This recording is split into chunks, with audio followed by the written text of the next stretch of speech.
Good morning, millennials.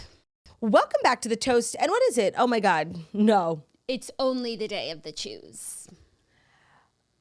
I'm sorry to break that news to you. It's kind of jarring. Yeah, it is Tuesday. Feels like it could be a little later in the week, but... Feels like it should be a little later in the week. But you know what? Let's acknowledge the space that we're in. Be grateful for it. It ain't Monday. And it's going to be a fantastic Tuesday if we decide it. I'm wearing the sweater that you got me for Secret Santa. I see that.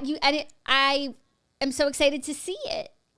They picked out a home and called it Holiday House. If you're listening as a podcast for Secret Santa the year before this one, right. That would be 2023. You're not using the Rolls Royce of Coccidinia pillows. No, I'm not. I got Jackie, and she got me custom stationery, which is such a good gift, which I can't lie, I haven't used because I haven't written something with my hand since 1972.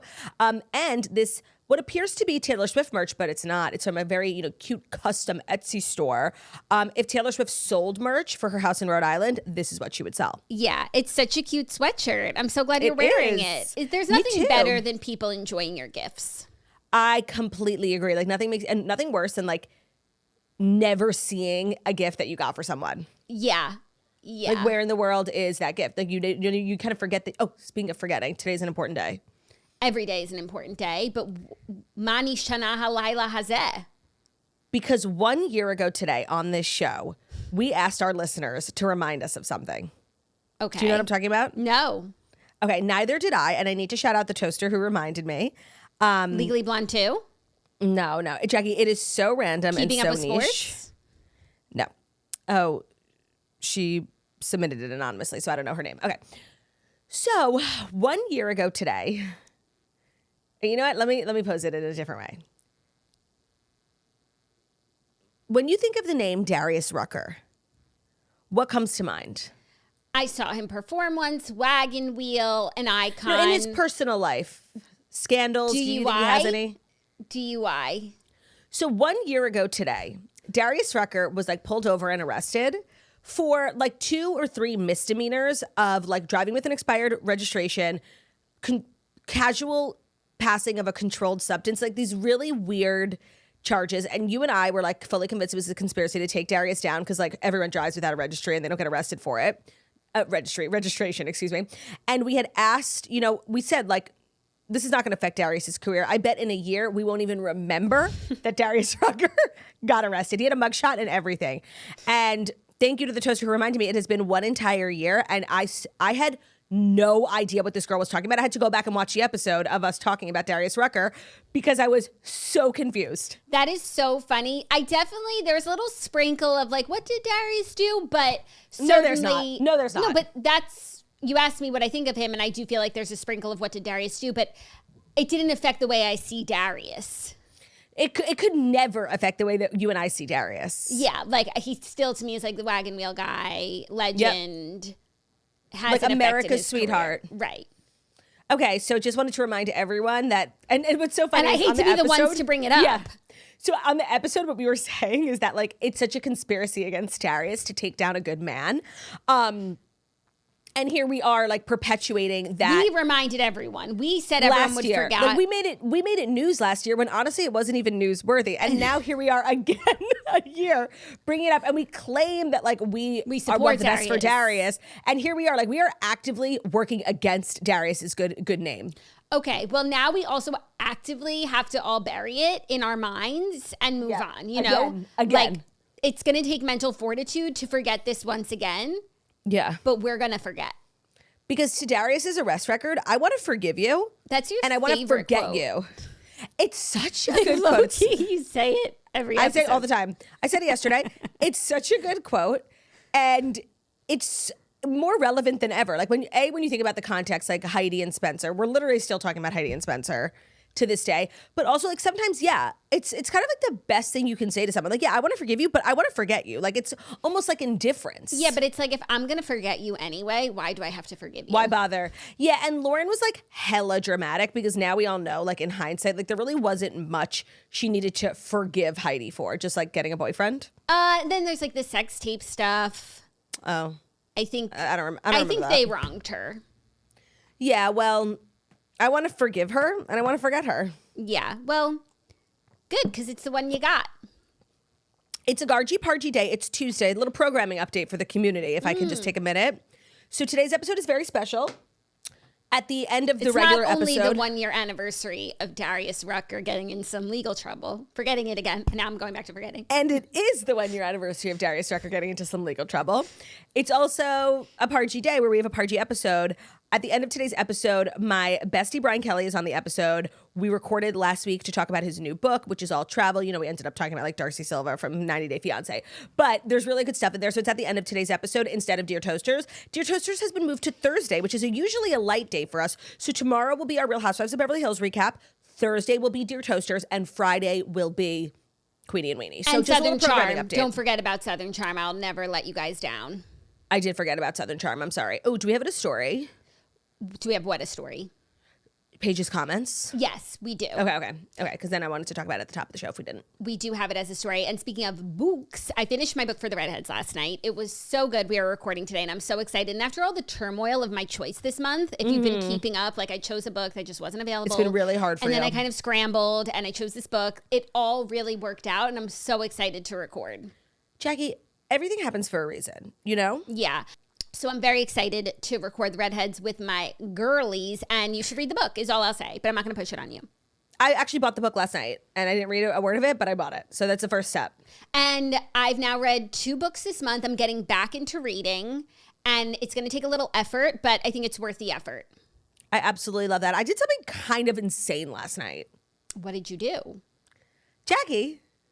What did you do? I did something kind of crazy last night. Crack? Crazier. Meth? Crazier. I had a Napoleon for dessert. I thought you were going to say you watched Napoleon. That would be crazier. No. It's more likely that I would eat a Napoleon than watch Napoleon. Anything else. Yeah. What a shame that wasn't a good Napoleon biopic, because I really feel like we could use one. Yeah, okay, can we get back to the dessert really quickly? Because I had this sort of like renaissance with it. I've never looked at a dessert menu. When you look at a dessert menu, what are you like always looking for? What's like your go-to safe option that if they have it, you'll just order it if you're doing dessert? I like an apple pie. I like a Toll House cookie, like a cookie cake sort of thing. Like a skillet. Cookie in a skillet with vanilla ice cream. I don't really love go a skillet. for... Someone else would order like the brownie and I would have a bite, but I would never order it. Yeah. I wouldn't go for like chocolate cake. I like carrot cake. I know that's offensive to you. It's deeply. And that's about it. It has to be something like super parchy, like caramel, vanilla, apple, yum. I pretty much always will go for the warm chocolate cake, like at any restaurant, especially at like a kosher restaurant. It's their specialty, like a warm chocolate cake. So when I was out to dinner last night, I was at a kosher restaurant and they didn't have a warm chocolate cake and I was ready to pass. But something in my pregnancy, it's like I'm physically unable to move on without dessert. Like lunch, dinner, breakfast, I have to have a sweet treat. Like, baby wants dessert. It's so true. So baby was craving a Napoleon. My friend Margaret was like, the Napoleon's here is really good. I'm like, okay, sure. Like, I don't even know what a Napoleon is. It's so, I don't know why. I think of a Napoleon and I think of that scene in Hannah Montana, but I know that that's a baked Alaska. Baked Alaska is disgusting. I agree. It's so gross. I completely agree, but inedible. I know you get distracted by the flames, but the taste is disgusting. I completely agree. And it's what? It's what like is liquor burned with liquor. Marshmallow? Yeah. It's marshmallow liquor burn, for sure. Okay, that sounds right. So I was very apprehensive, I'm not going to lie. Like a Napoleon just gives baked Alaska. And let me tell you, Jackie, I think you would love it. I can't recommend that next time you go out, if they have a Napoleon, just grab it. It's so light and fluffy and airy. It obviously wasn't filling enough, but it did satiate like my sweet tooth for the moment. It was delicious. I definitely had Napoleon before, and it kind of reminds me of that cake from Cipriani that we love, like the top of it. A little bit. It's actually not similar at all. The top of that cake also like ventures into baked Alaska territory sometimes when they hit with the flame torch too much. Yeah, I do feel like the vanilla lemon meringue cake from Cipriani is kind of in a league of its own when it comes to desserts. And if any of our listeners are coming to New York anytime soon and they want to see like the latest and greatest, I highly recommend getting like the $30 piece of cake from Cipriani. It's huge, by the way. You could split it with 2 or 3 people. And it's probably the most, you know what? 2 people. I'm going to get it. You should. I think it travels well. They're on like caviar. And also the good thing about Cipriani is I could get my fat ass up and go. Like I could just go sit in the restaurant. All the food there is also so good at every location. But that cake, they have high standards. That cake is different. Like that cake, I don't know what they put in it. And honestly, we have to thank Brian Kelly for introducing us to it. Is that Do you what remember when happened? we had it for when the we first went time? to his ball. Yeah, he had like a table at a charity event. Was it Amphar or something? Amphar. And the caterer, that's so us. Like Amphar. That's when we were at Amphar. We just dined on Cipriani. The catering was Cipriani. Like the food was so good. Like it was pasta. And by the end, we were like, yeah, we'll try this cake. And we were sitting with Heather McMahon and we all took a bite and we looked at each other and we were like, oh my God, it's actual heroin. Yeah. And now every time we find ourselves at Cipriani, we have a piece of the cake and it's so good. And when I was pregnant, I would order from there once in a while as a sweet treat and I would always get the cake and it always hits. That's so brilliant. I can't believe I just I'm now thinking of that because over the weekend I'm really in my sweets era. I ordered Magnolia Bakery. I got like a full piece of cake and 2 cupcakes. So good. And it travels really well. So I've really been like looking for delicious sweet treats. Of course, I have my 40 carats frozen yogurt almost every single day. And how did I not think of the lemon meringue cake? You need to order that cookie that we got from that Road PR package that one time. Do you remember that sprinkle cookie? Of course I do. Of course I do. What company was it? It was called like Delicious. I'm on their mailing list. Okay. Because I did place an order for them after Haley introduced us to that cookie. And I'm not even a sprinkle cookie like kind of person. I don't like rainbow sprinkles. Yucky. The cookie was the best cookie we've ever had. Did you see Melissa Gorga's launching her own line of sprinkle cookies, which I actually think it's like a cutesy idea, but I don't think it bodes well for the future of Real Housewives of New Jersey. I actually saw Margaret Josephs last week, or was that this week? No, last week. At Brian, everything's coming back to Brian today, at his book party. And I was like, what is going on with the show? She's like, I have no idea. Like, oh, wow. If she had tea, she would tell me. Like, and I wouldn't tell you guys, but I could say she's like, I have no idea. You just wouldn't say that there was nothing. I wouldn't bring it up. Right. She was like, I have heard nothing. We have no clue. Nobody does. Wow. I did see the sprinkle cookies. Like, love that. I wonder what the operation looks like, you know? Like, does she have a factory? Like, or is it like a collab with a local bakery? And is it like a family recipe? What's the recipe? Because wasn't the point of the sprinkle cookies that they were like bought from the store? Right. She brought me sprinkle cookies. So I'd just like to know more. And you know what? I've actually never had a pinoli cookie, which is what Teresa had preferred in that moment. What is it? I don't even know what those look like. Now I need to Google a pinoli. I feel like it's those rainbow cookies. Like, I feel like we're good guys today, like just talking about food the whole time. Yeah. Oh, we also have to talk about the good guys. By the way, pinoli cookies are a traditional Italian treat originated in Sicily. They're almond and chewy. They look disgusting. Teresa's so wrong for this, by the way. How has nobody ever dug into what she's actually saying? While sprinkle cookies are not like the best, they're very like generic and whatever. They are amazing in comparison to what I'm looking at, this pinoli cookie. They're on Goldbelly. Maybe I'll send you some. Please don't. I hate almonds. Even though I have heard that almonds help with pregnancy heartburn. I don't think they're thinking you're going to eat it in a cookie. They're hoping that you'll eat them raw. But I can make my own way in this world. Yeah. Worth trying. Yeah. The good guys. Did you hear the big news? Josh. About his Josh. wife? Yeah. Yes. Josh's wife. Are expecting. They are that's cute. They should have asked you for help with their captions because that's a good one. I wouldn't have even thought of it. I have to live in it has to just come out marinate. of me. Josh is expecting his 3rd child, and he told Ben on the podcast like 2 weeks ago. And obviously, like, it's such an exciting time because we're both pregnant, the good guys and the good gals, like bringing, Jewish babies into this world. But Josh was like, actually, like, and that's how I know, like, Josh is a good friend because he was like, I didn't want to even remotely like have any like step on Claudia's moment. And you know how much my moments mean to me because I'm an actual 4-year-old. And I can't even tell you, like, that's the best gift he could have gotten me. He does not owe me any gifts. I don't want his registry, nothing. Like, it was such a kind and thoughtful thing to say for like the crazy person in your life like myself. Right. So did they like delay when they would have announced? I don't know, but he delayed even like telling Ben. Like, he just wanted Ben to have his moment, first time dad. Like, so thoughtful. I was like actually taken aback by the generosity. Like, that to me like means a lot. That's really, really sweet. Did they say gender? Based on gender? They're not finding out. Did they find out for their first 2?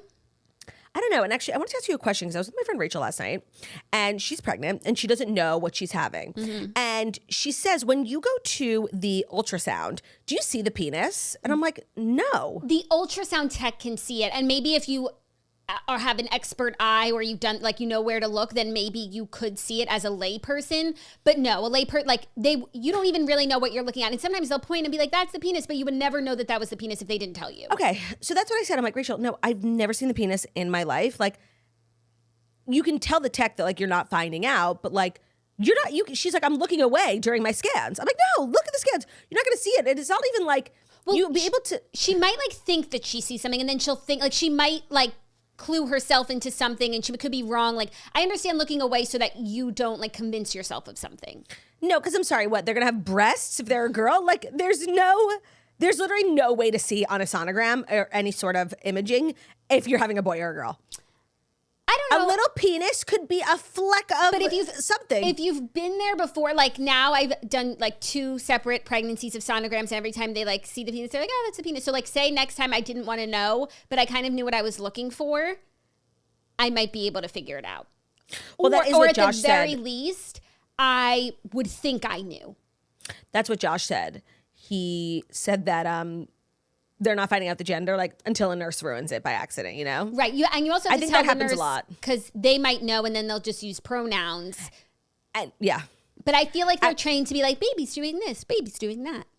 Yeah, actually, my physical therapist was telling me a story about how she didn't want to know gender, and then like literally at the 9th month, the doctor accidentally slipped a pronoun. Oh my goodness. Yeah, which like it's seriously not the doctor's fault. Like, how in the hell do you refer to this thing? Like, it would say it. Like, I could totally understand how it happens, but that just sucks. And when you were at the physical therapist, were you wearing your pants or no? No, I'm never wearing my pants at physical therapy. Like, I'm going today. And I'm just going, it's kind of crazy how I leave my house for an hour to get fingered and I come back. Like, and I just waltz into my husband like nothing happened. It's seriously, but I do want to say my pelvic muscles are getting much stronger. Should we do our Kegels together? Actually, I haven't done them today. Come on, ready? Okay. Relax, uncross your legs. Oh, that's hard for me. Now, we're going to inhale and relax our vag. Exhale and Kegel. That's 1. That's 2. That's 3. That's 4. Oh my, you're not doing it. That's 5. I am. I'm not a big breather. I'm not a big breather. Oh. Ask Dr. Fox. He said I have a runner's pulse. Breathing's so overrated. He says I have a runner's pulse. You should. Oh, I'm so glad you brought that up. They're going on 5K again? The 5K is happening. They just announced it. It's in Florida. What? It's in Tampa. I did it last year. I think you have to do it. You and Zach can do it together. Okay. Like twist my arm. Okay. Okay. I think you only have like a month or 2 though. Oh no, I think it's in May. That's fine. I can run a 5K. Like me, I mean, I could train and get. She doesn't need like a full training. Like no, I could train to get I could train to get a better time, but like I could do it.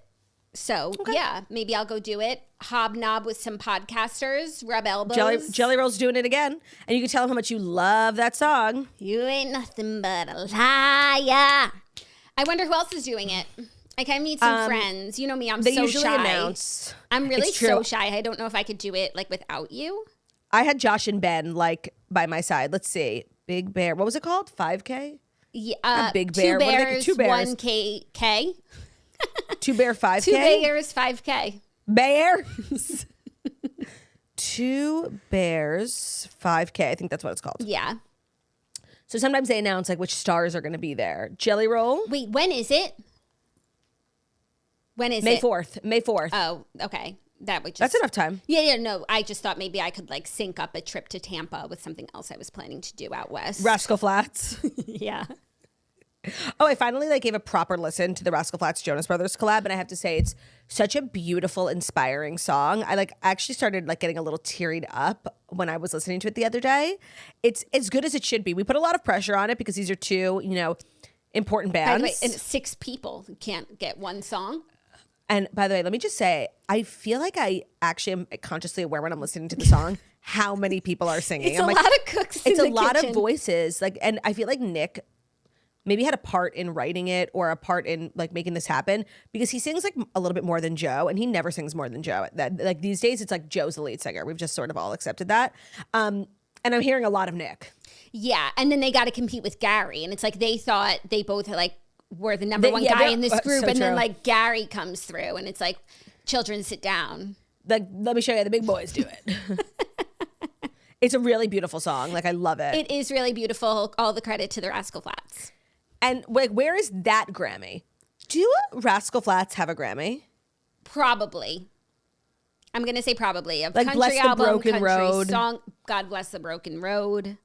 God bless. They don't. 4 nominations, 0 wins. The Grammys are fucking a disgusting enterprise. Like, I don't know why we're surprised. Like, why do we care? Who would want a Grammy, honestly? But based on how disgusting they are, like, would you want, like, something disgusting? No. Would I want something that Rascal Flatts don't have? No. No. Damn. Oh my God. How have we already been talking for 20 minutes? What did we talk about? Cookies, food. Oh yeah. Okay. Napoleon. So I need to write that down. I have to get that. Maybe you know what? I have to. I'm hosting a book event tonight with Brian. I'm sorry. I'm like being so annoying about like my friend Brian. It's like we get it. You have one friend. So I'll be dressed this evening, and then I thought me and Ben would go to dinner. Maybe I'll go to Cipriani I love that. and get myself the piece of cake. Yummo. Yum-o, Jackie O. Yum-o. Yummo. I wonder if there's a Cipriani down here. Now you're making me hungry. There's definitely one in Miami. Except they have like, the salad there that I love, that I've actually Googled the recipe for and made myself, and it's really good. I mean, it's a simple salad, but like with the dressing, yeah, there's one in Miami. Okay. I do have a hot take, and actually it reminds me of something I was talking about at dinner last night, because we went to like an Italian place that like makes their own pasta. And Cipriani is one of those Italian places that makes their own pasta. It's like clearly not from like a wholesaler. They have to like make it with the dough. And my friend Rachel, who I was just talking about, she married someone who like grew up in Rome. He's like hardcore Italian. He's American now, but she was like talking about the difference because, you know, pasta is so important to them. She was like, his name is Ben. Ben also like really prefers boxed pasta over handmade, because we were saying how like handmade pasta is kind of gross. Like when you go to a restaurant, if I see that they make their own pasta, I'm like, all right, I'll have the pizza. Like I don't like the texture is weird. Like I think a handmade pasta is gross. She was saying this? Yes. Well, I didn't know where the my quotes feelings. ended. I didn't know where like the Rachel quote. I was expressing my feelings vis-a-vis Ben ended. There was a lot of quotes. I was quoting my own self, but then it was right after Rachel said like, yeah, even Ben, who's like Italian, like prefers it in the box. Interesting. People like really love making their own pasta. I figure I'll try it one day, but we don't really eat a lot of pasta around here, so it's not. I think it's a lot of work, and it's like not that good. Like it's like lumpy. Oh, I've heard it's worth it. Oh, I don't think so. No shade to Shannon Ford, because I know she makes her own pasta and she's like really excited about it. But like if I ever come to her house, like I want the blue box. What is it called? Barilla. I fucking love Or De Barilla. Chico. No, I'm a Barilla household. These days I'm a jovial girl. I'm actually a jovial girl too. Ingredient. But I'm also a Rayo's girl. Rayo's, this jarred sauce, makes pasta. Oh, I knew that. It's fucking amazing. I had it the other night with meatballs. Like it's what it should be. Understood. Yeah. Okay. Sorry, Well, not to make you too hungry this morning. Yeah, right. We are being so good, guys, coded. We're being so good, girls. Yeah, we're so good, girls. Should we rebrand? Come for their necks. Yeah. Watch out. Yeah. First their billboard, now their necks. Literally. Okay. No, after like the graciousness and the grace that Josh gave me, he's in. The good guys are on my good side for at least a month. Yeah, they are the good guys after all. And he's in my favorite scene in my movie. Correct. Okay, now without further ado, here are the Fast 5 stories that you do need to know. And the Fast 5 stories that you need to know are brought to you by State Farm. So when you get a new car or a new house, the first thing you might find yourself saying is like, what? But the words you want to be thinking or singing are, like a good neighbor, State Farm is there. And State Farm is there with the coverage that you need for your car, your home, even boats, motorcycles, RVs, and other things that matter to you. With a State Farm agent, you know someone is there to help you choose the coverage that you need. With so many coverage options, it feels good knowing that you can find what fits for you. And when you need ways to get help, State Farm gives you options there too. So maybe you're like me, a technology swirly, very high, fast pace, bright lights, big city. You love to do everything on your phone. Well, with State Farm, you can get help on statefarm.com or on their award-winning app. But perhaps you're like Jax, you prefer a little bit of a slower paced life. You can't be on the phone in your car because you get really nauseous. Well, you can handle things in person with State Farm or on the phone, like an old school girly, with a local agent. That's what we love about State Farm. No matter what kind of toaster you are, State Farm lets you do things your way. So whether you're a Jax or a Turdy, you can get the help that you need at State Farm. So when you need help protecting the things that matter most, remember to sing it like Jax and Claude do. This was a contender for Toast theme song, but ultimately we decided to go with an original written by one of our swirlies. But Jax, would you like to give it a shot? Like a good neighbor, State Farm is there. I did it in high voice. What's that called? Head voice. Like a good neighbor, State Farm is there. Yeah, you better get your pipes nice and ready because we're recording our theme song this week. I'm going to the studio. Today's episode is also brought to you by Built Rewards. So this is a PSA for anybody who rents. If you haven't heard of Built, you're about to thank me. Earning points on rent is now a reality when you pay your rent through Built. You don't even have to check with your landlord to start earning points that you can use towards flights, hotel stays, fitness classes, or even your next rent payment. So let me break it down for you. There is no cost to joining Built. As a member, you will earn valuable points on your rent and your everyday spending, just like any other, And Built points can then be transferred to your favorite hotels and airlines, even the ones you haven't heard of. There are over 500 airlines and 700,000 hotel and property partners all around the world that you can redeem your Built points towards. So points can also be redeemed towards a future rent payment, a unique experience that only Built members can access. So if you're not earning points on rent, my question is, why not? Anybody who rents an apartment, like I happen to love renting. I think I will rent forever. But when you sign that check every month, it's seriously like lighting money on fire. You have nothing to show for it. Like it's really so frustrating. And that's what I love about Built Rewards is like finally being able to earn points on rent. I've taken like flights, trips. Me and Ben like went to the British Virgin Islands. Like you can literally now get something in return for paying rent and being a renter. And honestly, such a slay. So start earning points on rent and you're already paying it. So you might as well you're getting nothing in return now, So go to joinbuilt.com/toast. That's joinbilt.com/toast. Make sure to use that link so they know that we sent you. It's joinbuilt.com/toast. And you'll be able to start earning points on your rent payments today. Thank you, Turday. You're welcome. A lot of Super Bowl adjacent news today. This is the week we're ramping up towards the Super Bowl, and our first story is about Travis Kelce and all the annoying questions that reporters are asking him in his pre-game interviews. So wait, also total sidebar. Did you see the Associated Press release a statement? I did.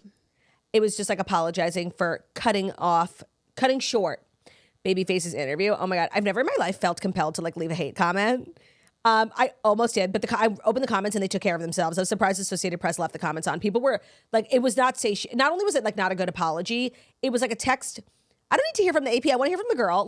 It was just very and people were not, it was not sufficient for the community. People were so mad in the comments that I didn't feel like I needed to leave a hate comment. Yeah, I think people are super mad about it. And I mean, she apologized at the end of the show. What more do you actually want to see from her? Nothing. I actually don't want to see anything from her. That's the point. And this is what we're always talking about. Bring back entertainment journalists. You know who wouldn't have done this? Kelce Knight. It's an art. It's a skill set. So having just a young girl who maybe has a couple of followers. I don't know who this girl is, but I don't know where they're finding their talent. But because we've sort of thrown journalism out the window when it comes to these red carpets, this is what you get. Yeah, I think that's just, she was doing it for the Chapel, her fans or whoever she thought was watching, wanted to hear from Chapel Road, and they probably aren't offended by it. And okay, that's your community, Great.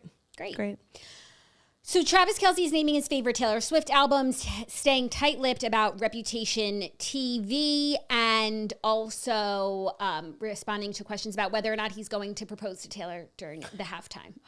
And we had this conversation last year. I'm sure we'll have it again next year.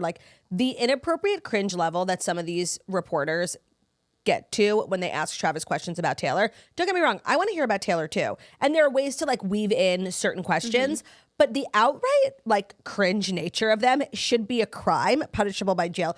Are you going to propose on the field? Yeah, I am. Here's my plan. You want to see a picture of the ring? Are you guys fucking kidding me? No, but even if he's obviously not going to propose during halftime. Also, they're already engaged. You can't propose to somebody you're already engaged to. Right. A Nickelodeon reporter asked what his... Excuse me? A reporter for Nickelodeon asked... Oh, because they do that slime bowl, right? Where you can watch the Super Bowl live on Nickelodeon, but it's Patrick and Squidward playing. It's cute. So the reporter asked what... Travis's favorite Taylor album is, and actually, I thought it's not a terrible question. It's not the most appropriate, but for Nickelodeon, it's fine. It's fine. I actually thought he would have said 1989 because those are his favorite songs. Of course, but he said Tortured Poets Department. He said, of course, I'm a little biased. I mean, that's the only one that's about him. Okay, media trained king. Tortured Poets is obviously the most recent album. We're still promoting it. It just got nominated for all these Grammys. That's a very strategic answer. No, and it's I wouldn't think that there would be a right answer. What's your favorite album? It's not a hard question. But this is the right answer because what are you to say, that her best work was behind her? No, the thing that she just put out is the best thing ever. True. That would be so shady. Not only that, her best work was a song she wrote about Joe Jonas. No, bitch, it was about me. Well, he loves 1989, because he loves those radio bops. It's so Travis. This was the right answer. And it's about him. And by the way, we didn't even talk about how when Taylor presented the Best Country Album Award, the song that she walked out to from her TTPD album was So High School, which is so clearly a choice because that's like not even the most popular song. It was not her single. Why wouldn't she walk out to Fortnite? That's what she was nominated for. Right. Between the red dress, the T on her upper thigh, and then So High School, like She's cute. married. She's married. Like sometimes all the signs are right in front of us and we're still and it's like, speculating. how can we not see? Right. Yeah.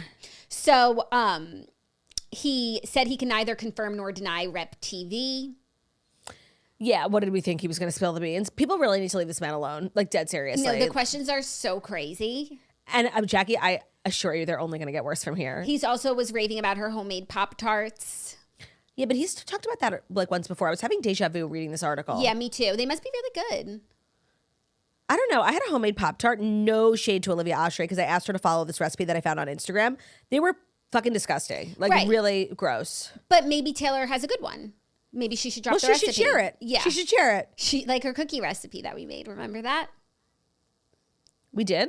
On Patreon, we made Taylor's Oh favorite my God, cookies. those chai. Right yeah, before midnight. We totally fucked it up. fucked up. Like We didn't fuck up. Actually, the Instacart who delivered our groceries bought the wrong things. yes, and it was a brand sent it all to us, remember? No. Yes, it was like, I don't know which brand it was. It was like in support of like Taylor's new album. Maybe it was Instacart themselves. They like sent a delivery and it was all the ingredients to make Taylor's favorite cookies. So we're like, okay, let's do you're it. right. And It was we an blogged it. Instacart campaign. And like they didn't send chai spices, but they sent chai tea. And like we They sent chai tea. We cut open the bags. We cut open the bags because we thought maybe those were chai spices in there. And we made tea cookies. We put tea leaves in. It's kind of like smart at the time. Like, I don't think it's so dumb. No, and we also like put them in the blender. And this was before I started baking. So like I didn't know the different like paddle attachments on the stand mixer. Yeah. So we used like the whisk instead of the dough whisk. They were a mess. They did Available not, at patreon.com/the toast. They did not turn out good. I also and don't it's like no chai. reflection on Taylor's recipe. Her recipe. I But love I don't chai. like chai. I love chai. I don't know if you guys know that about me. Because I really deny She's not like other girls. I deny myself chai lattes because it's like an unnecessary calorie expenditure. Okay. But Is I it? love them. It's kind of like how you like vanilla beans. People who don't know that about you. Who doesn't like a vanilla bean frappuccino from Starbucks? You know what? Maybe I'll get one today. They're so sugary. They're so fucking delicious. Like they taste wrong. Yeah, because, well, first of all, like not us drinking them as kids, like thinking we were drinking coffee. Yeah. And they are, I need to have one. Even though I know what it tastes like. Even though it's been 15 years since I've had one, I could describe it. Like I know exactly what it tastes like. Same with me and a chai latte. Maybe we should just go, live life, throw caution to the wind, have a fucking vanilla bean. I don't know. I think the come down would just be like so bad. Right, it's like a 15-year hype. No, I mean the come down from the sugar. Sugar, of the course. sugar high and the sugar low. Of course. And I just want to say back to Taylor's homemade Pop-Tarts. Pop-Tarts themselves, I actually just had one because I'm like clearly eating a lot of sugar these days. It's unbelievable. And I know that Pop-Tarts, like the brand name ones are like the first thing RFK is going to take when he goes. Like I know that they're just like the most horrible things for you and for kids.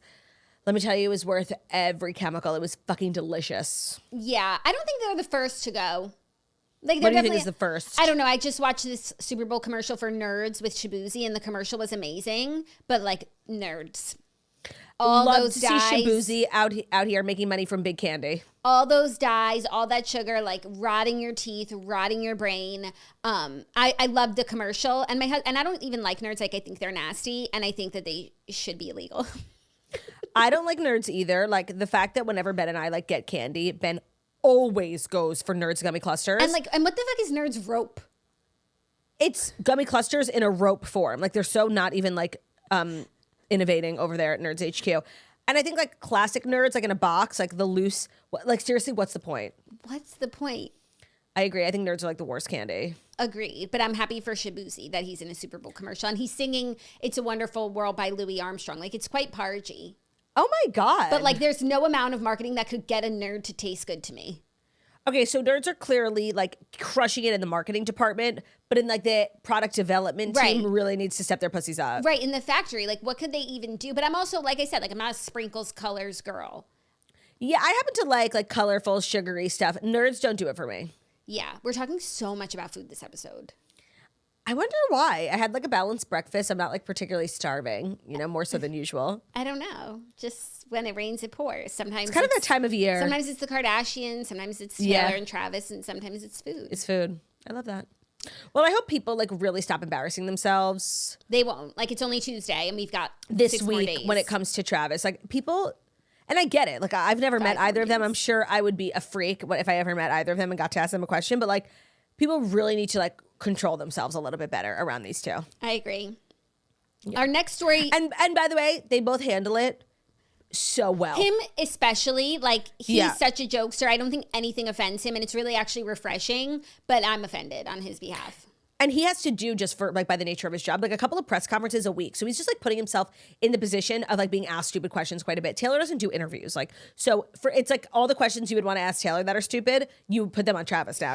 People have found an outlet. Like, I wonder if he has any threshold for when he would be bothered by these questions. Like, is there anything that they could ask that would just be too far? Because I'm sorry, like, are you going to propose during halftime? For me, would be the line. That would be the line for me. Yeah, that's such a good point. He's such a good sport about it. I'm sure, like, if it's an inappropriate question, like, but sports doesn't do that. Like sports is very PG. Yeah. They're just weird. Yeah.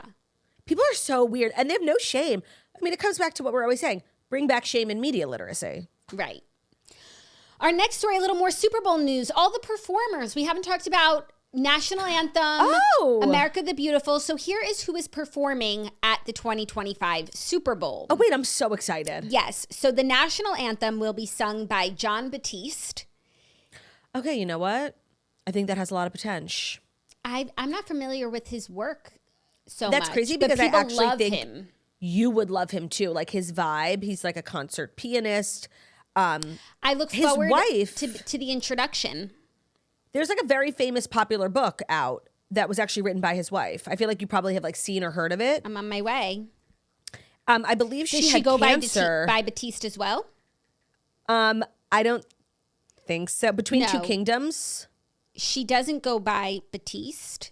And it's called Between Two Kingdoms. Good Choice Awards for Best Memoir. Yeah, I believe she had cancer. Oh, wow. And the book is about that. And it's a memoir. Oh, that does sound good. And it's like I see it all the time. And then I found out that it's Jon Batiste's wife.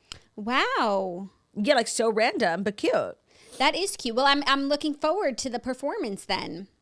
I fucking love that national. Like that's the best part of the Super Bowl for me. Seeing everyone cry. Yeah, it's the best part.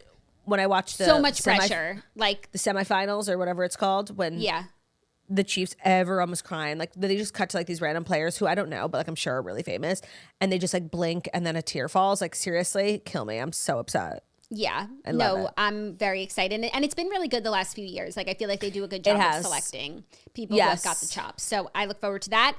Then America the Beautiful will be performed by Trombone Shorty alongside Christian music singer Lauren Daigle. Ooh. So I don't know who Trombone Shorty is. His roots run deep in New Orleans as he's performed at the city's iconic jazz fest, and the Super Bowl's in New Orleans. So I'm sure. So is he playing the trombone? Is that what it is? I'm going to glean that he's playing the trombone as Trombone Shorty. I'm going to say that. And in this picture, he's playing a trombone. I think it's a safe bet. Tapping a Christian music singer for a song like this is really parchy because it elicits the same sort of like soulful response, both songs. So and Lauren Daigle has an amazing voice. Yeah. You say I am lost when I am falling short. Like so good. So good. And then Lift Every Voice and Sing will be performed by Ladisi, who is also a New Orleans native. That's nice that they're, like showcasing hometown talent. And Jon Batiste is a New Orleans native. So that's obviously the theme. Oh, that's really nice. Yeah. I look forward to seeing what everyone brings. Yeah, to the lots stage. of pressure. Like a lot of pressure, like coming from me. Yeah, totally agree. And then as we know, Kendrick Lamar is the halftime show. SZA is coming out. And now I'm actually extra excited for Kendrick Lamar's halftime show, given that his song was so popular. And I look forward to hearing it in the context. Everything's kind of coming up Kendrick. It is. I finished watching some of the Grammy stuff last night. Oh, yeah. Because I told you guys I needed to watch Charlie XCX because I feel like I'm really hard on her. And I'm not like going off of that much material, just the things that I've seen. So I was like, the Grammys, that's best Charlie. And it's exactly what I think it is. Like, it's not for you. It's not for me. But she's very much for her. Like I don't think she's making music and planning her performances to cater to me, you know? No, it's like Club Rat, like, scene. Yeah, Brave. and I was like thinking back because they were like doing an introduction of Brad Summer, and I was like remembering why I have such like a bad taste in my mouth from Brad, and it was because she said like Brad is about like forgetting about your moral compass. Like, out moral compass. And to me, that's where I leave you.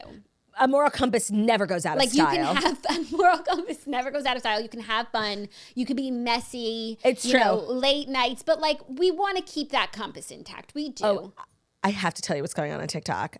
Alex Earle is doing the craziest thing. What is she doing? So one of her best friends, Sally, is turning 24, and like Alex Earle's a party girl. Is Sally she's young. her real name, or like you're just calling her Sally? Okay, I feel like that's what we call people when like it's definitely it gives pseudonym energy, but no, her name is Sally. Dexter Morgan. She has decided for her 24th birthday, like this last weekend, to commemorate her 24th birthday by throwing a 24-hour party. I saw Alex Earle getting ready for a 24-hour party. So they started at like 7 a.m. and then they like partied all day into the night, into the next morning.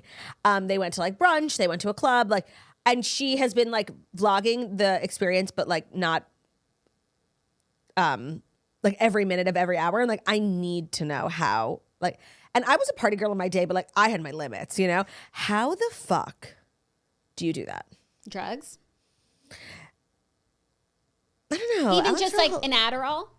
Yeah, maybe an Adderall. I'm not going to like accuse Alex Earle, but like an Adderall. No, I would never. It's just like, seriously, it's the craziest thing to be young. Yeah, especially because alcohol like makes you sleepy at a certain point. Of course. Now I have to imagine like maybe in the morning hours, like they were brunching, like just doing like mimosas. Like maybe they weren't really drunk until like that night. They were just like a little buzz. That's the only way I think you could get through it. Yeah. So the 24 hours are up, but Alex is like posting the videos slowlier. Yes, and I think she's gonna like. She just launched like a YouTube channel when TikTok was down, which was very smart of her. So I imagine it'll all be on her long form content. So the day is done, but like we haven't seen how it ends yet. The day is done, and TikTok like serves you content like days later. So I'm just like finally catching up with Alex Earle's weekend, and I seriously think it's the craziest thing ever. I can't get over it. That is crazy, but that is really fun. A fun way to spend your 24th birthday and make content. And make content, except it's for Sally, who was just doing it for Sally's self. Yeah. Happy birthday, Sally. Happy birthday to Sally. Let me know how it ends. Yeah. Are you ready for our third story? Yeah.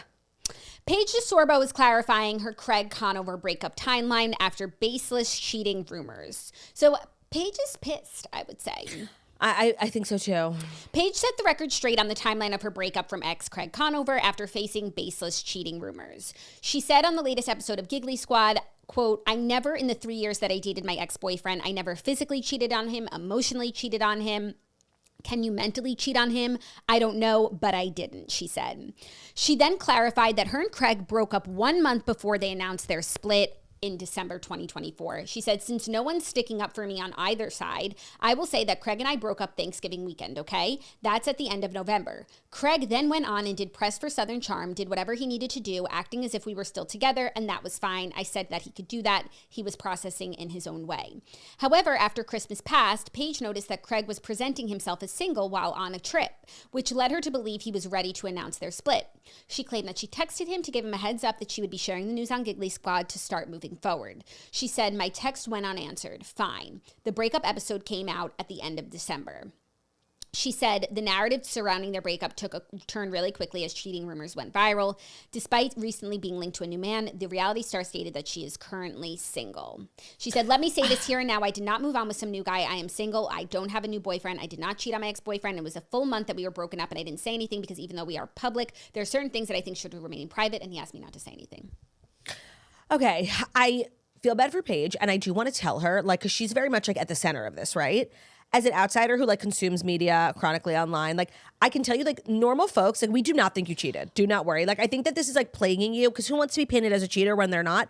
And I want to tell you, like nobody thinks that. Like real ones the crazy thought, Bravo, like.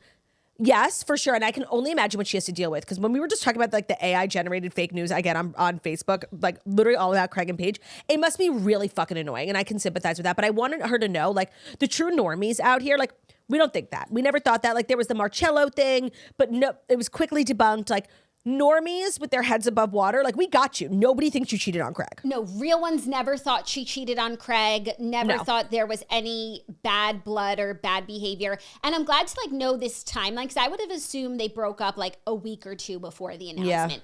But a month is a long time. A lot can happen in a month. A lot of like moving on can happen. So a month and say 6 weeks later was when she was at the Eagles game with the new guy. Like that's when you're ready to maybe go on a date, especially if you are looking for something or even just looking for something fun. And just because she went to a football game with someone like doesn't mean that that's her boyfriend.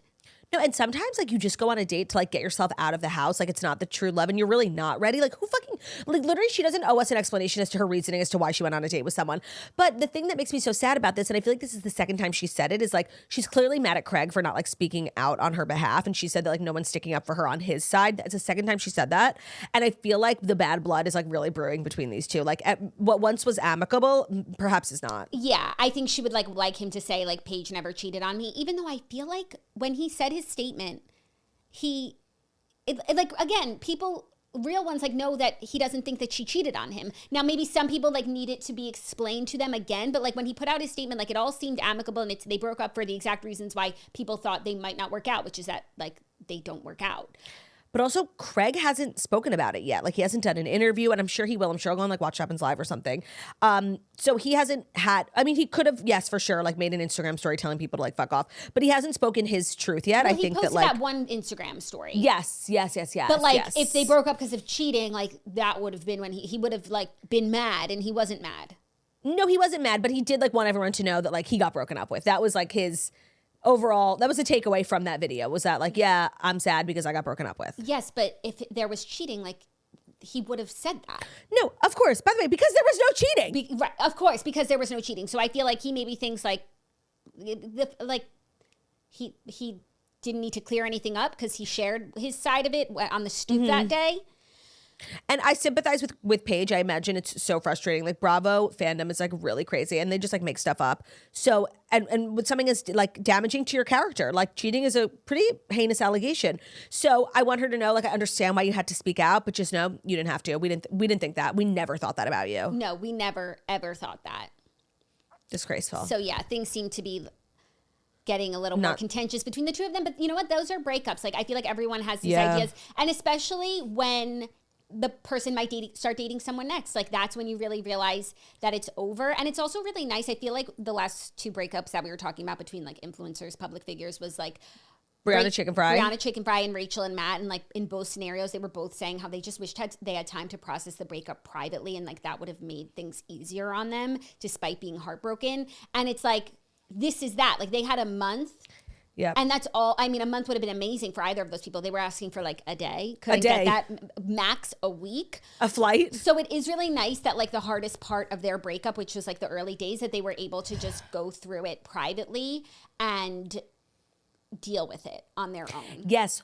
Also, I think interesting that you bring those two up. And I like what Paige had said, because even though like this has been playing out in the public eye for the most part, like this, what happened between them is kept private, as it should be. Like this is a 3-year relationship that was the person you thought you were going to marry. Like some things can and should be kept private. And I feel like when we compare it to like other breakups where people like sit down on a podcast and tell everything that's ever happened in their relationship, especially with like Brianna Chicken Fry, it's like we needed to know, you know? And she was not wrong for that. But I really respect what she had said and like the choice to like keep the majority of your relationship private. Just because you break up with someone doesn't mean that now everything that happened in your relationship is fodder for a podcast. Like you can still respect someone. Yeah, just because and be mad at them, be mad that it didn't work out, be mad that they're not standing up for you, but like still respect the integrity of the relationship by keeping the majority of it private. Yeah. And she's right for that. Very classy. Agreed. Not to say that anybody who does the opposite is wrong, because I live for it, especially when the guy has truly wronged you. Like Brianna Chicken Fry owed Zach Bryan $0, like zero anything, zero grace, zero privacy, zero respect. He was an actual abuser. Yeah.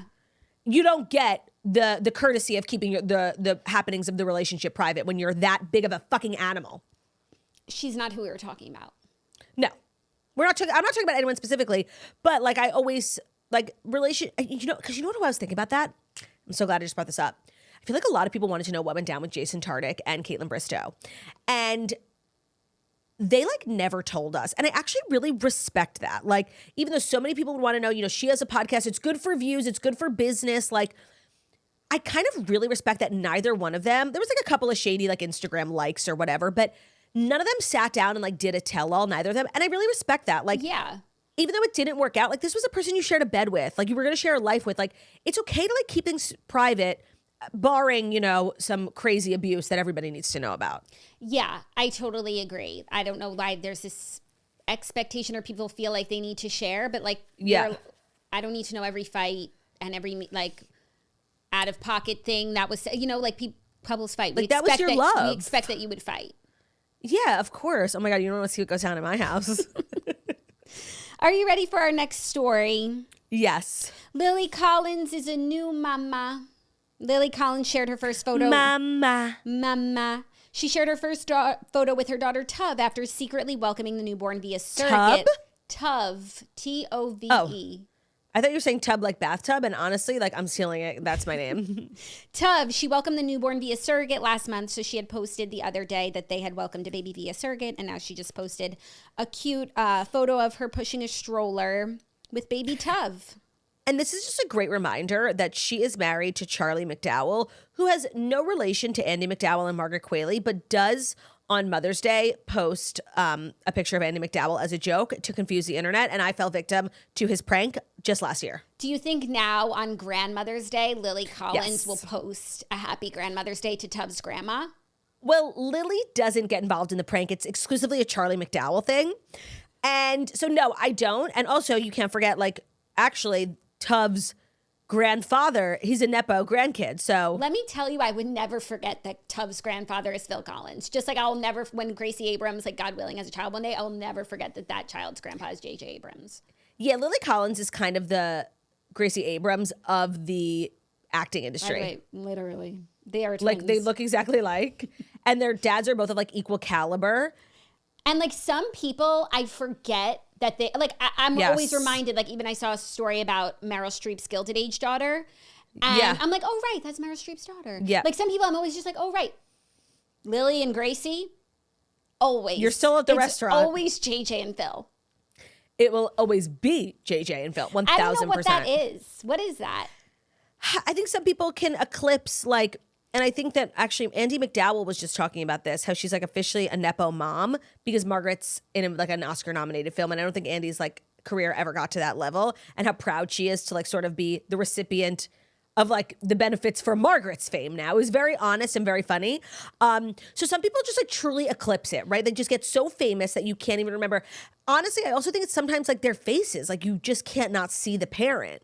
I don't know what it is, because even Margaret, yeah, she's eclipsed, but I'll always remember. I don't need to be reminded. Like, I'm always reminded, like, that's Andy's daughter. So maybe some of them are just, like, more fun facts than others. Like, maybe at my core, like, I don't think about Meryl Streep that much, you know? You don't. And maybe I think about J.J. Abrams more? Like, no. I never saw No, Lost. but you think about Gracie more. I guess. You're not thinking about Meryl Streep's daughter. It's a compliment, then. It's a sign of relevance. In my mind. Yes. So anyways, this is really sweet for the whole Nepo family. What was the story? Tove. Oh, yeah. I like Lily Collins. Even though that show like is a What's Wrong with the World, I happen to really like her. Tove Jane McDowell. Pargy. Obviously she is Phil Collins' daughter. I've never seen a photo of them. Google it. I'm sure there is one. Like at her bat mitzvah or something, you know? Sweet 16. What does Phil Collins even look like? Bald. Oh, wait. I just Googled him. Yeah, he's bald. Classic. Phil Collins. He's also Collins. like such an acclaimed musician. Like, obviously, I think of, and I see your true colors, but then also Lion King. Like, really just Tarzan. Right. Yeah, he's bald. Classic. In my heart. That's my number one. You could tell he was handsome back in the day. I mean, she's a They have beautiful girl. by the way, plenty of photos together. Not really so many recent ones. No, Just not saying. recent, not recent. Not since Emily in Paris. Oh yeah, and she famously did that. Ball. You know how every year we talk about that Paris ball. Yeah, she did that. She was one of the did Americans. That. Well, are you ready for our fifth and final story? If it's our fifth and final story, that's brought to you by Peloton. It is. So Peloton has what you need to keep you on track of your goals, no matter what season of life that you're in. Actually, this week I've decided I'm recommitting myself to some sort of wellness/fitness routine. Obviously, I'm not expecting to transform my body, but just trying to feel good. And Peloton is such a great resource for that. So they have a variety of workouts for wherever you are in your fitness journey. So the app is amazing. Cannot recommend it enough. Even if you don't have their equipment, which I don't, they have great classes for arms. They have floor classes. They have classes that require no equipment. They have great guided walks. It's really fabulous. Their instructors are amazing. They have such great personalities. I find that when the person I'm learning from actually is making me laugh or saying something interesting, it makes the whole thing go by so much faster. They have great music. That's what Peloton has over everyone else. Their catalog of music is insane, and it's available wherever you need it. So with their all access membership and the app, you can work out wherever you need it. So whether you're on the train, the gym, or at your kid's game, you can squeeze it in wherever you need it. Whether you need 10, 20, or 45 minutes of time to sweat or get grounded, they provide you with flexibility. And that's what, by the way, I love that, I can't these days do anything more than 30 minutes. And they have classes starting at 10 minutes, 10, 20, or if you want to go all the way up. It's also great, Jackie, I know you're training for the 5K now. I love Peloton running. Yeah, Peloton Run and the run/walk is a really good way to get your time per mile down. It's fabulous and it's just great music. So find your push, find your power with Peloton at onepeloton.com. That's ONE Peloton.com. Today's episode is also brought to you by Dreamland Baby. Isn't that correct, Jackie? Yes, it is. I'm so excited to tell you about our Dreamland Baby code because we are a Dreamland Baby house. They have the best sleep sacks, sleep swaddles, pajamas. They use the best materials. And of course, their patented weighted sleep sack is what they are known for. It does for a baby what a weighted blanket would do for you, which is reducing anxiety, promoting calm, deeper sleep, better sleep, which translates to deeper, better sleep for you. Because when baby's sleeping through the night, that means you are too. So do not sleep on Dreamland Baby. It is the best sleep sack. It can be used so many different ways. The zippers go both ways, so those middle of the night changes are much easier. You could do both arms in, one arm out, both arms out. Every baby is different and likes a different way of sleeping in a sleep sack or a swaddle, so you can really customize it to your bebe because swaddles are more personal than comedy, more personal than food. So go to dreamlandbabyco.com and enter our code TOAST at checkout to receive 20% off site-wide and free shipping. This offer is for new and existing customers. That is such a great offer of 20% off site-wide at Dreamland Baby. That's beautiful, Jackie. I perhaps as a gift to Josh Peck for his generosity of spirit during this time, maybe I'll get him a nice baby gift from Dreamland Baby. That is beautiful. They have the best stuff. Blankets, right. pajamas, very cozy. Love that. Well, thank you, Dreamland Baby, for being a partner of today's show. For being a dream. Land baby. Literally. For being a dream. Kardashian. Our fifth and final story, Kacey Musgraves is speaking out after her viral reaction to losing Best Country Album Grammy to Beyonce has gone viral. So there's been a little post-Grammys drama, reaction videos, whatever. Now, Kacey Musgraves went viral for looking like she was upset about losing the Grammy to Beyonce. So I saw this headline before I saw the video. So I was like, ooh, excited to see the stank face. Literally no such face in sight. Well, I think she looked a little disappointed. And then also there's this TMZ video of her leaving the affair in her slippers. They're like, what do you think about losing the award to Beyonce? And she just looks at the camera and gives a big thumbs up. So people were really quick to assume this was a snub at Beyonce. I think it wouldn't have had such a viral moment if she lost to Lainey Wilson or whatever. But I think a lot of people are defensive of Beyonce. To be honest, I think she looked upset because she lost a Grammy. Everyone wants to win a Grammy. And I think it was Kelsey Ballerini actually who said this, at last year's CMAs. She got caught on camera losing with a stank face. And she released a statement. She was like, yeah, I wanted to win. Yeah. She actually said, and I'm holding space for two things. I'm really happy for the person who won, but I also wanted to win. Why can't I think of myself for a second? And it's yeah, I would be upset too. I wanted to win. Right. I also, when I look at Kacey's face, if she really wanted to, if this was a real snub towards Beyonce, it would be a different face. To me, it looks like someone who's trying to smile, even though they might not be super happy. But that's not a snub. Like, she's like literally lightly smiling. I also think like she just has like one of those faces sometimes that like She looks does. mad when she's not. Sometimes I have that face too. My husband's always like, "What's wrong?" I'm like, "What do you mean? I'm so happy." Yeah, right. She definitely has one of those faces, but like, let's just say like it is what it appears to be. Like, I think that we need to normalize like wanting to win things. I know we're supposed to say it's an honor to be nominated. I'm so happy for whoever won, but everybody's showing up there like blitzed and glammed out because they want to win and they want to be like acknowledged by their peers. I don't think it's a big deal to be upset. It's not a reflection that she didn't think Beyonce should win. It's that she thought she should win. Everybody thinks their shit's the best. Right. So Kacey told E! News in a statement about this. She said, her rep said, "It's a sensationalistic false narrative meant to pit two talented female artists against each other. There was simply no scowl or expression made." That's where I am. I'm like, what? I literally don't see anything. I saw it live and then I saw it afterwards and I was like, yeah, okay, maybe that's that. But okay, so she's what? Spoiler alert, human? She's just to know, if I get nominated for a Grammy and I don't win, like I'm seriously crying and cursing out everyone and flipping the table. just want to say, in the words of Kacey Musgraves, she looks happy and sad at the same time. Exactly. And she tried to tell you that that's a real feeling. And some of you just can't understand that. Weren't listening. She tried to tell you on her Grammy Award-winning album for Album of the Year. Yeah. And I just saw she herself, Kacey, has 6 Grammys. Like, she's going to be okay, you know? Oh, she's totally fine. She has one Album of the Year. For Architect. Architect was her 8th. She's completely fine. A decorated artist. She posted the notepad for the Architect, like when she started songwriting, like the first day, and you see some of like the lyrics. You need to bid on it at auction. I literally do. First of all, the fact that it's a notepad, Amazon Basics she used, and you see at the top, it's like KM, Shane McAnally, and you see the idea of the song coming together, but also it's like totally different than what the lyrics actually are, and there's like an apple in the picture. Just literally, like, I know she posted that for me, and I just want to say, Kacey, it means the world.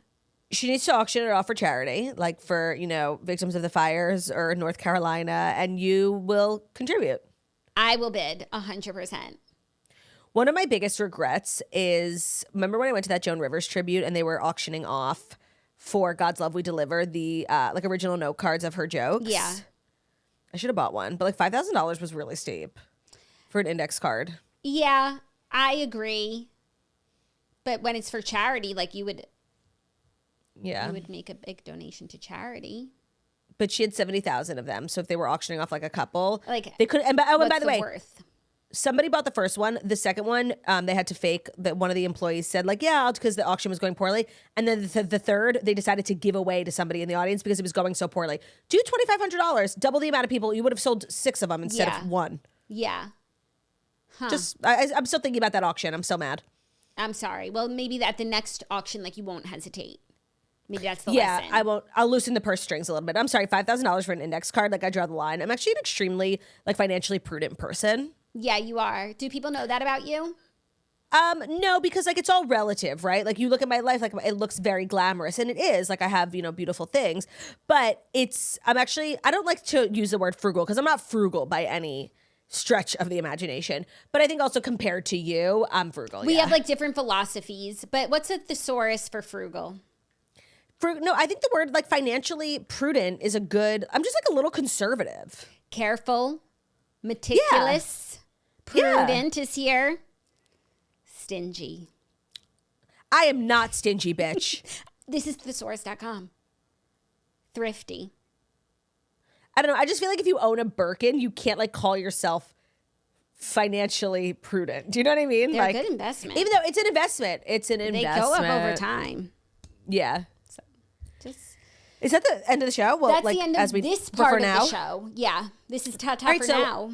Let me just give a quick intro to the second half of the show. We're just getting started. Brian Kelly, founder of The Points Guy, he wrote a book that comes out today. It's called How to Win at Travel. And we just did actually a lot about parenting. And like, Jackie, what's your philosophy on like kids crying on planes? And like other people who are like rolling their eyes at it. Like, cause like, were you an adult before you had kids who would like roll your eyes at like a kid crying on the plane and now you like understand? No, I would put my headphones in and realize that person's having a harder time than me. And I have the luxury of putting in noise canceling headphones, or you can even get free headphones from the flight attendant. Like I feel more bad for the parents than the people who are around it. Like put your headphones on and watch your TV show. Like it's not so hard. Yeah. No, and Brian talked a lot about it. He was like, that baby has every right to be on the plane as much as you do. Like, right. we both paid for the ticket. It was actually a really insightful conversation about all elements, like how to save money on travel. Even if it's a lap infant, did he say? Like the baby's just Yes. kind of like No, freeloading? Jackie, he said aviation is public transportation. We all have like equal rights to be on this plane. You're not more special because you're like a childless parent. A childless person than I am. Like, we're both equally right to be here. And he's like, the worst behavior I've seen on planes is from adults, not babies. Yeah, I would just say put your headphones on. Like the other person's Put y'all having a seatbelts much on. harder time than you. Yeah, like the right thing to do is like help. And if you can't be nice, like just shut up. Yeah. So we talk about that. It's a fabulous interview, video and audio, so you don't have to go anywhere if you're listening. Just keep listening. And we will see you tomorrow for Hump Day. Hump Day. Love ya. Bye. We could try. Let's just be like, yeah, we're not even trying so hard. Love ya. So No, like we don't even want it. Like, no, I would hate if we got it because then all the fun would be over. Love you so much. Bye. welcome back to The Toast. It's kind of full circle for me to be sitting here with obviously one of my favorite people in the world, of course, like one of my best friends for life, but also somebody who I forget, like is deeply successful, has a lot going on. He is a father of two, a daddy to many. It is Brianna, Marlene, Christine, Wakili, Gorga, Kelly. Vargas. It is Brian Kelly. Literally, you guys know him. He's a fan favorite here at The Toast. He is a frequent guest. He is the creator of The Points Guy. And today he is here as author. I like how you wore like a black cashmere sweater. Very author of you. Very Steve Jobs. Yes. Giving. And then, I mean, how does it feel to be a multi-hyphenate? When you became an author, did you notice a shift? In my moral superiority, for sure. And I wanted to talk to you about that because, you know, there are a lot of content creators, there are a lot of bloggers, but there aren't a lot of authors. And I feel like having like a physical thing, when what we do is so digital, having like a physical thing that you come out with feels so different. And I wanted to ask you, like, since you've now been like doing press and people are referring to you now as an author, yeah. Heretofore you will be known as an author. How does that make you feel? It feels really cool. Like I started The Points Guy 15 years ago. I'm like, you know, beyond proud of like what it's become. Never was it meant to become. All of this. So many employees, millions of people, but having a book, I actually just right before this, I went to Barnes & Noble Union Square where we will be doing our event. Thank you for doing that. And I was walking through the store. By the way, it's popping. It is packed. Books are back, Brian. Books are back. It was so exciting. I'm like, and it makes me so excited to think that this book, which is going to be in every airport in America, Hudson News just bought a bunch. And like people will buy this hopefully for years to come. And that to me is so cool to be able to connect with the whole audience that the twisted Instagram algorithm isn't naturally, you know. Yeah, serving. But to have like a physical book that's around, I'm so excited about it. And I couldn't help but notice that your book was not only not dedicated to me, which was unique for sure. It was dedicated to Dean, which is so sweet. Dean is your son. He's literally the cutest angel on earth, but he's not your only son.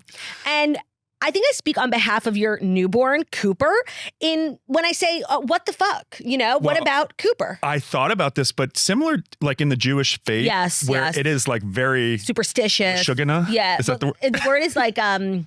Kanina. No. Kanina hara. Yeah. That's it. Yeah. So I didn't want it because I had to finish that in October and he was born December. And I'm like, that's a really, icky. I just, you know. Yep. And plus, I'll just dedicate the next one to Cooper. That's a thing when you're as multi-hyphenate as we are. Wait, where are you on your EGOT? Who do you think will get an EGOT first? 1000% me. One thing about Brian, actually, we've done so many things together, and we're going to talk about all the things we've done together. But we need to talk about your singing voice. And I host a show with my sister Jackie, who up until I met you had the worst singing voice I'd ever heard in my life. She's great now. She's not great now compared to you. You have the worst singing voice I've ever heard in my life. You have no rhythm. You have no pitch. Like sing me a song. Say "Taking Chances" by Celine Dion. What do you? That's actually my worst nightmare. I have dreams where, like I'm on the American Idol stage and they're like, "Go out and win it," and I'm like, "What?" Okay, I have dreams like that too, but they end really differently. Yeah, I win. EGOT. Yeah, right. So I think in terms of who's going to win an EGOT first. No, but wait, I firmly believe though, because your voice is a muscle and you can make it better. I sometimes think, and I'm a very competitive person. If I went into like really deep vocal training courses, do you think I could be okay? No, that's what I'm saying. Like, I think you are actually too far gone. And there aren't a lot of people like that. That's what makes you different. That's what makes you special. But I can't be good at everything. I have a good podcasting from what I hear and like voice and then doing my audiobook, which, you know, is available wherever you get your fine audiobooks. You tell them. It was like so challenging to do an audiobook. But honestly, sitting in that booth, so hot. But you can't do it all, and I'm okay with not being a singer. Yeah, and you are so successful at everything you do, and I know that this book is going to crush because it just like is what the people need. But a funny thing about you is like we have so much in common, and really from the minute that we met, we just got along swimmingly in a kind of unique way. But there are some things about you like I genuinely can't relate to because you are so successful and like you want to keep working, and I feel like you're always doing more. But meanwhile, like you have, when do you think like you will seriously like chill? Every time we talk, you're like maybe I'll slow down, and then you go and you're pitching a TV show, or maybe I'll slow down, or you go and write a book. Well, I think it's interesting because I feel like I have slowed down a lot. When we first met, like pre-pandemic, when, you know, I was CEO of The Points Guy, we were on, you know, just growing that business, traveling a ton, doing charity work. It's like I had this beautiful home in the Hamptons that I never slept in. Yeah, you know, like I was so like, so I feel like in the pandemic when I slowed down, I got my farm, started horseback riding, had Dean. I do realize that I'm still workaholic. To me, it seems like a lot less. And even writing this book now, I'm in the honeymoon phase because I always promoting the book. I'm so excited about writing this book was I have severe ADD. Yeah. And I wrote this. I couldn't just give this to a ghostwriter to write. Like this book has it's straight from your brain. So I gave up like the first 5 months of last year, even when I was in the Maldives.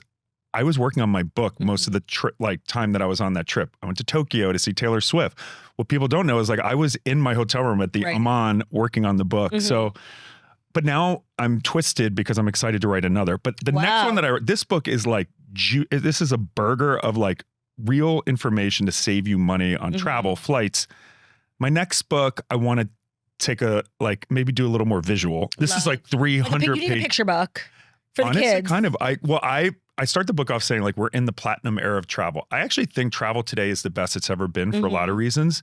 But I kind of would like to almost do like a Lifestyles of the Rich and Famous, like super luxury book. Okay, well, that's what I wanted to ask you because something so funny about like your line of work and the success that you've had is like, you know, you're afforded a luxurious lifestyle. And something funny about you is like because it's your job, but like you very rarely opt to fly private.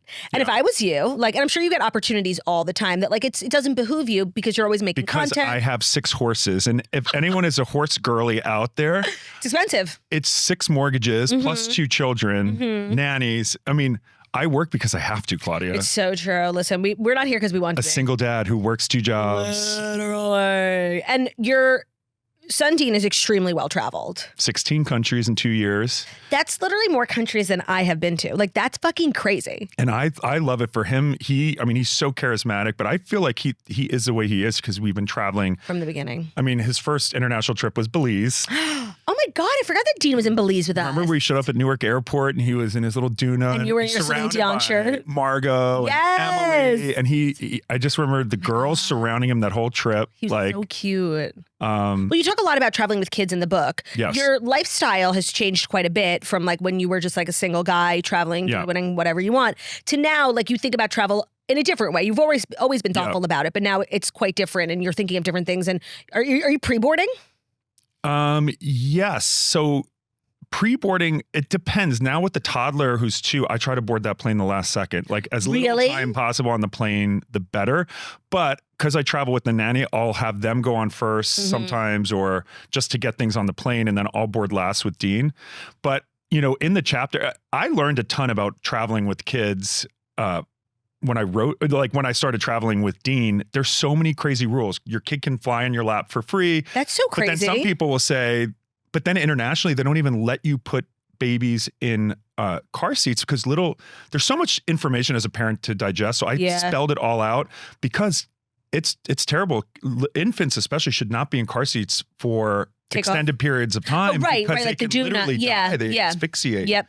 And I love the Doona, and I'm actually going to do a reel on this soon. The Doona is amazing because it turns from car seat to stroller to car seats. But the problem with the Doona is your child can be in that Doona for hours because you're not having to take him out when you go to a restaurant. But he's not supposed to be in there, right? No, and really, I mean, some people say you're supposed to take your newborn out every 30 minutes.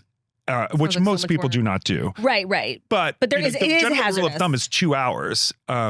So like in the book, I actually interviewed child passenger safety technicians. They're certified people that give their advice on what to do. But the bottom line is, as a parent, there's no cut and dry rule what's safest. Yeah. You have to do what you like. Well, you have to trust your gut. Totally. And you know what's best for your kid. And I think just educating people with, here are your choices, the pros and cons. There's no one. Right. So like we have so many moms who listen. What is the one piece of wisdom you would impart on someone who's about to travel with their kid for the first time? First thing I would tell you is, especially internationally, I know parents are nervous to travel. First of all, when kids are little, it's easy. Like 0 to 1, it is so easy in general. Even if your baby cries, you feed it. Right. Feed it, change it. Flip a titty out. They're not running anywhere. It's like when they become the 2 to like 3 is tough because your child may want to run and you got to keep them. But what I say is the flight will always be over. That is the one constant. You'll get over it. Sometimes it feels like it won't though. And the memories of the trip, even if your child can't remember the trip, I firmly believe children are smarter than we give them credit for. And I believe experiences like embed in them. Yeah. So I say take the trip. And also most countries are way more child friendly than the US. Really? Europe, for example, when you land friendly country. Well, Portugal, when you land in Portugal, if you have a small child, they'll take you to the front of the immigration line. Wow. In Europe, in Italy, you'll go and they have family security lines that have no lines, so you don't have to wait in line. That's so crazy. I didn't know that. Yeah. In Ibiza this past summer, the woman was nursing her newborn at the hottest restaurant in town at 10 p.m. No one batted an eye. It's literally going to be me. Seriously. God willing. Like titties out for the boys. Oh my God, I can't. My mind is racing. So to parents, like it's like can be like overwhelming. I get it. Only travel when you want, but I push people and so many. I like being a role model for people to show people can be done. And yes, I have a nanny. I'm not trying to pretend like I'm a superhero as a single dad, but like traveling with your kids can be incredible. Yeah, it's just a lot. I just like to be a positive narrative because I find with the whole parenting world, and I get it, like there's a lot of exhausted parents. I'm not trying to downplay that, but it's also amazing. I took Dean on safari, like it's. Jackie talks about that a lot, about how like modern media, whether it's like TV shows or even like influencers who keep it real, it's so overwhelmingly negative. And I think that like a lot of young girls and guys who become parents like find there's so much more joy in it than was explained to you. You're always told about the hard parts, but like the joy is kind of underrated. So I love that like that's what you lead with, because I think we need more of that. Like in your memory, I like Dean, when we went to the Maldives and I sat in the white sand, just me and him, and just the waves are coming over us and he's in my legs, and I'll remember that moment forever. It was like just so many good memories. And yes, he's cried on flights and like he'll torture. He's like, toddlers throw things. So he'll like throw a car across business class. But in the end, like you have a right to be on that plane. And I say in the book, we need to talk about that. Like flights are public transportation. Yeah. So if you want to control the manifest who flies on an aircraft, you got to charter, honey. So everyone, you are taking public transit. Even if you bought a business class ticket, it does not give you the right to say who deserves to be on this plane and where they're sitting. This is big conversation on social media. Kids on planes, kids crying on planes. I think when my sisters became parents, I immediately became way more sympathetic. I never would be someone who would like visibly roll my eyes, but I would whisper to Ben, like, get this fucking kid out of here. Yeah. Now I find myself like having a lot more patience and like always like giving a sympathetic look or something, because I think that people can be really mean. And at the end of the day, like, bitch, we paid the same price for this ticket. Like, eat my ass. Yeah. I think, and as travelers, get noise canceling headphones. There's going to be crying babies. Yeah. And by the way, I've traveled a lot. I have been way more inconvenienced by drunk idiots on planes, causing issues. Adults cause more issues than babies. It's so true. And I think just have compassion, like help a pregnant woman who has bags. I see, help them put things in the overhead bin and don't just assume, like have good intent. Don't assume every baby's crying because their parents are doing nothing. Of course. I'm so tired of that narrative. Babies Being cry. a parent, you can have the best kid who does crazy things and is inconsolable, has nothing to do with your parenting. It's so true. Stop thinking so negative and maybe help the people out. It takes a Even village. Just smiling at a parent who's clearly overwhelmed in a flight, that helps you more than it helps them just like relieve crap the in your head, stress. because smiling at them, hey, do you need a hand? I got you. A simple thing like that to a parent can help bring their stress level down, which then in part helps. So you help yourself by being nice. No, that's across the board in travel. The point of like when adult passengers being more inconveniencing than babies is so true. Some of the worst people I've ever met have been on airplanes.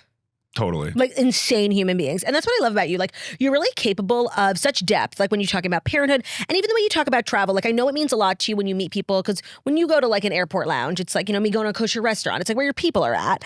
And you like are a star. And I've been lucky enough to experience it where like people come up to you and it's not, they don't just say like, hey, I love your work. They say like, oh my God, I took this trip with my dad before he died. Like it's so meaningful. And I know that you take it so seriously. So you're capable of such depth.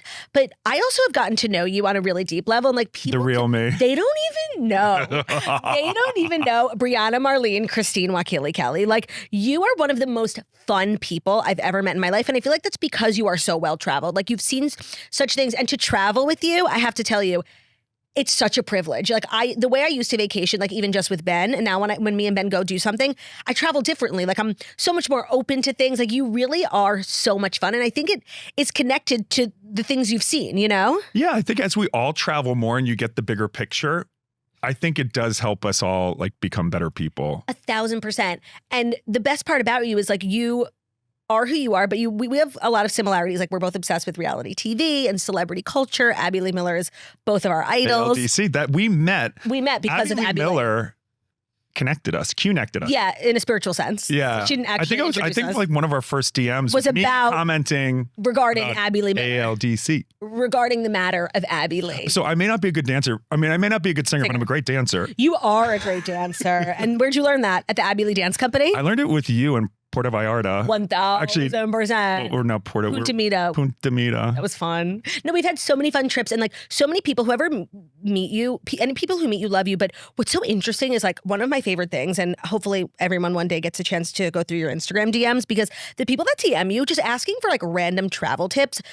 I respond to tons of DMs. No, but I'm talking about like celebrities. Like celebrities are obsessed with points. Was the celebrity we met on the way to Punta Mita that I was like, oh, I don't even remember. We had a little bit of a boozy flight.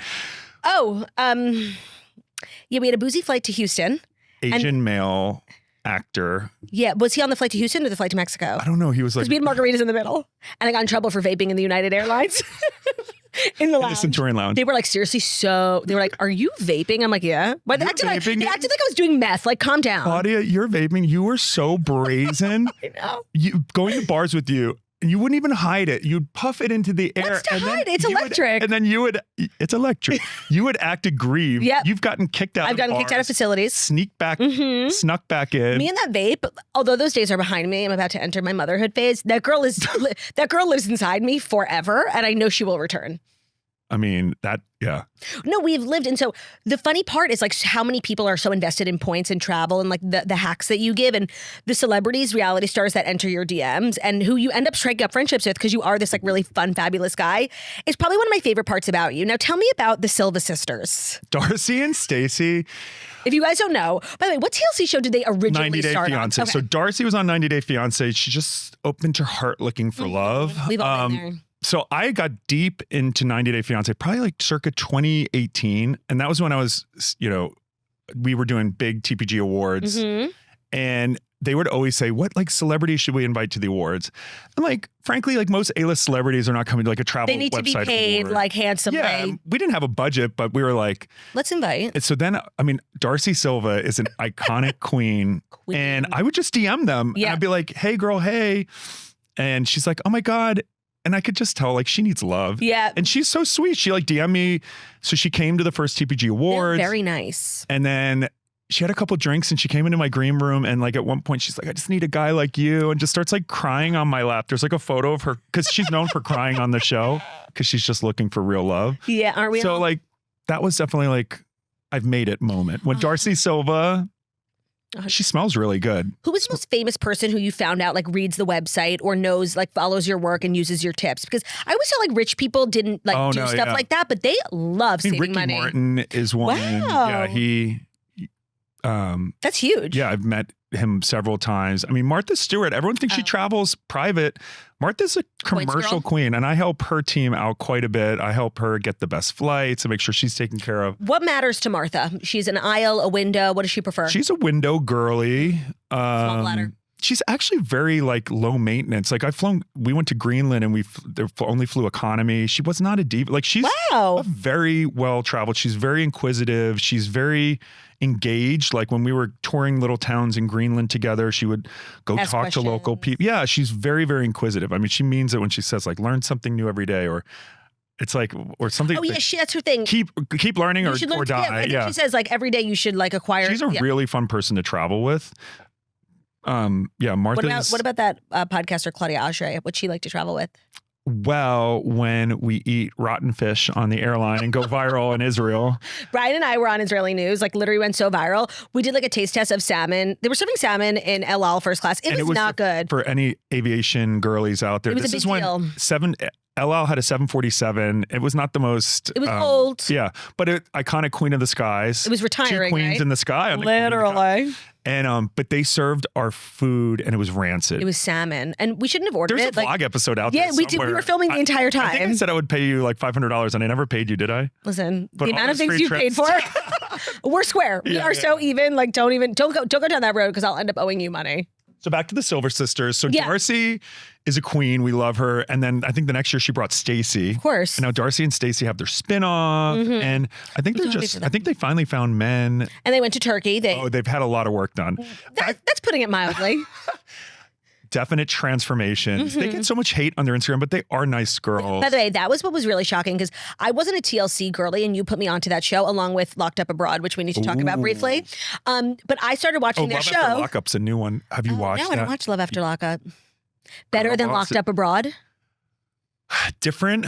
Love After Lockup's got a lot of unique characters and we love like a unique. We do. It's about people who date people in prison. Right. And it's during or after prison. So they really...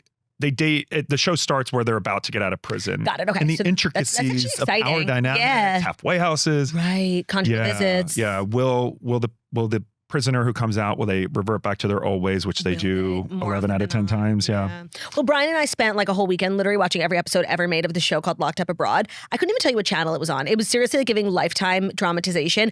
And it was true stories, but like it was, recreated in this very dramatic version of people who had been locked up for committing crimes in different countries and like how the prison systems in all these different countries are so wackadoodle. Like they're so, not that the American one is so great, but like it's so crazy, mostly for like drug mules and like trying to bring stories drugs. On that show are about like mules who, hit a hard time in life, and then some shady person comes in who's a drug takes advantage. Whatever, of them. yeah. But the stories are wild. Some of the people run into like any law enforcement issues in another country, like almost gotten arrested or anything? No, I've gotten shot at twice. Yes, you have. In Brazil. That's an over dramatization. You've been near a shooting. I've been adjacent to really terrible shootings. Mm-hmm. I mean, someone died at the one in Belize on the other side of the street as me. You guys, I wasn't there. You guys were in Belize, but you were at the hotel that night. We were just walking through. That was really, we actually had to hide in a store behind a clothing rack. She was an American girl. It was really sad. The girl so sad. It was like, and I was like, I saw the gun, I saw the guy. And then in Brazil, I was there for Carnival and I was filming a vlog. And I had a security guard with me because we had camera equipment on the streets of Rio. We were having so much fun. And they literally, the footage is somewhere. It's like, Brian, what do you think of Rio Carnival? I'm like, it's amazing. And I was dressed as a pharaoh and just pop, pop, pop. And everyone, there was like 10 of us. We had to scream. Everyone was running across the city. It was really scary. And the security guard that I had, he was actually like an ex-Marine, and he goes, run. And he's got his arm around me and he's like, we keep hearing the shots. It means you're not dead. Go. Oh my God, that's good advice. Honestly? Yeah, if you can hear, you can run. I remember thinking that like. In that moment. And I actually had a drink with me. We were drinking on the street, and I'm so against littering. I remember he's life like, or death situation. Put the drink just down. throw the drink on the floor. Throw the drink on the floor. I'm a good kid. You are such a good kid, and the book is so good. And the book comes out, so this episode is being released the same day as your book, which is so fabulous. The book is out now. And in 3 words, like, tell me how it feels to be like a published author.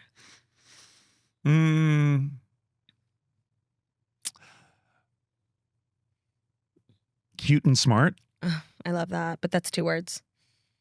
Cute, smart Darcy. I think that should be the title of today's episode.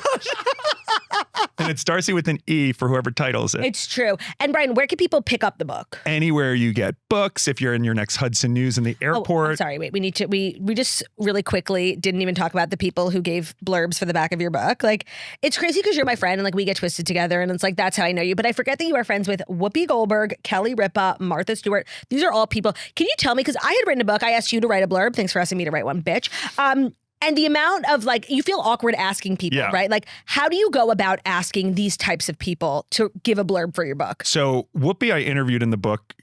By the way, if you have a fear of flying, that's one of the top questions I get asked. I dive deep into the science behind fear of flying. I interviewed Lays, my friend, frequent flyer, who was literally in a plane crash. She was in a plane crash, and was it Emirates? No, it was actually her dad became a pilot. He was a famous doctor. He was like, and the first flight, her mom brought too much luggage on and they crashed into a swamp. Luckily, they all survived. Oh my God. She had severe fear of flying. Whoopi Goldberg saw a plane crash in the 70s. She was actually fine for several years and one day had a crazy nightmare. And then, so anyway, so I interviewed Whoopi for the book. She's actually a fan of TPG, her and her manager. I mean, I've been helping them travel for years. I've been on The View.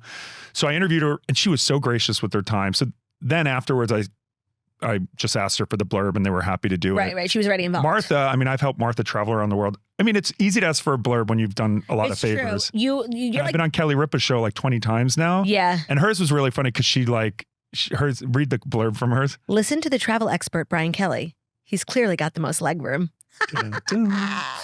She was like, does that make sense? I'm like, it's perfect. It's Kelly. perfect. Yeah. It's literally perfect. The book is so good. You have a website where you can buy all of the books. HowToWinATravel.com. HowToWinATravel.com. Amazon, ebook, he's national. audiobook. He's national. Don't worry about it. You were reading the audiobook? I read the audiobook, 11 and a half hours. Did you lead did you put on like a little bit of a... I did a little Luann voice. Yeah. A little Lou. Give me like a sample. What do you say to taking chances? And Brian, in your professional opinion, does money buy you class? No, but it can buy first class. Boom. You guys enjoy the book. It's so fabulous. Brian, I love you very, very much. Thank you for being here, guys. Thank you for listening, and we'll see you tomorrow. Bye.